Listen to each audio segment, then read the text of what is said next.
बर्तमान समय में पाणीपाग विभाग पक्षर मिलता लाटेस्ट खबर अनुजाई सारा राज्य में हाड़भंगा शीत जारी 7 दिन जाए असह्य जाड़र निस्तार नहीं।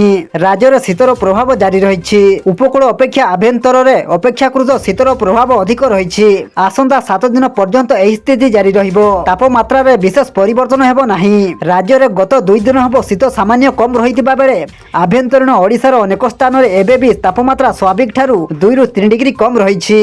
तेबे आसंतु पाणीपागर संपूर्ण खबर पर नजर पकाइबा किंतु ता पूर्वरु वीडियो को गोटे लाइक करंतु एवं वीडियोटी को आपण मानको सांगसाथी मानको अधिक रु अधिक मात्रा रे शेयर करंतु।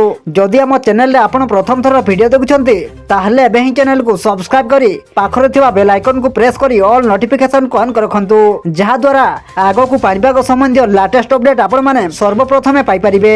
सूचना अनुसार गत 24 घंटा रे सिमिडीगुडा रे राज्यर सबुठु कम तापमात्रा रेकर्ड होईछि।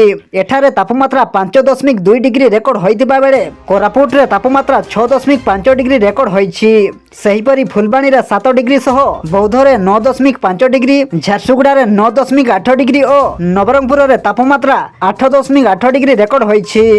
अन्यपटे राज्य में आसंता 2 दिन मध्य विभिन्न स्थान में घनकुड़ी नहीं आशंका करा जायछि। किछि स्थान में दृश्यमान दूरता कमिजिबार आशंका थिबा पाणीपाग केन्द्र चेतावनी जारी करिछि।